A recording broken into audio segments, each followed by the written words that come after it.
Guys, നമ്മളിന്ന് club ഷവായ എന്ന് പറഞ്ഞിട്ടുള്ള തമ്മനത്തുള്ള ഒരു റെസ്റ്റോറൻറ്റിലേക്ക് പോയതാണ് കേട്ടോ. ഒരു മന്തി കഴിക്കാനുള്ളൊരു പൂതി വന്നപ്പോൾ ഇറങ്ങിയതാണ്.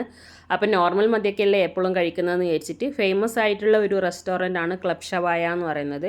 അത്യാവശ്യം നല്ല ഫുഡൊക്കെയാണ് ഇവിടെ സെർവ് ചെയ്യുന്നതെന്ന് കേട്ടിട്ടുണ്ട്. ഇവിടെ ഷവായ മന്തി മാത്രമേ ഉള്ളൂ. അത് ബീഫിലാണെങ്കിലും ചിക്കനിലാണെങ്കിലും മട്ടണിലാണെങ്കിലും എല്ലാം ഉണ്ട്. നല്ല ഇൻറ്റീരിയറിൽ അടങ്ങിയിട്ടുള്ള ഒരു നല്ലൊരു റെസ്റ്റോറൻറ്റ് തന്നെയാണ് ക്ലബ് ഷവായ എന്ന് പറയുന്നത്. മസാലയൊക്കെ നല്ല അടിപൊളി ഫ്ലേവേർഡ് ആയിട്ടുള്ള മസാലയൊക്കെയാണ് ഇതിൽ ഷവായയിൽ ഇവർ തന്നിട്ടുള്ളത്. നമ്മൾ ഷവായ മന്തിയൊക്കെ ആദ്യമായിട്ടാണ് കഴിക്കാൻ പോകുന്നത്. നമ്മൾ നോർമൽ മന്തി മാത്രം കഴിച്ചിട്ടുള്ള ആ ഒരു ശീലവും കാര്യങ്ങളേ ഉള്ളൂ. അതും ചിക്കനിൽ തന്നെയാണ് വാങ്ങിക്കൽ. പിന്നെ അൽഫാം മന്തി കഴിക്കലുണ്ട്. പിന്നെ ഷവായ ആദ്യമായിട്ടാണ് കഴിക്കാൻ പോയത്. അപ്പോൾ ഇവിടെ രണ്ട് കളറിലുള്ള റൈസൊക്കെയാണ്. മന്തിക്ക് ഓക്കെയാണ്. പക്ഷേങ്കിൽ എന്ന് വെച്ച് കഴിഞ്ഞാൽ നമ്മൾ നോർമൽ മന്തി കഴിച്ചിട്ടുള്ള ഒരു ഇതുള്ളത് കൊണ്ട് നമുക്ക് ഇതിനോട് വലിയൊരു പ്രിയം തോന്നിയിട്ടില്ല. നമുക്ക് അൽറീമിലെ മന്തിനെയാണ് ഇഷ്ടം എന്ന് പറയുന്നത്. ഇപ്പോൾ ഇത്രയാണ് ബില്ലായത്.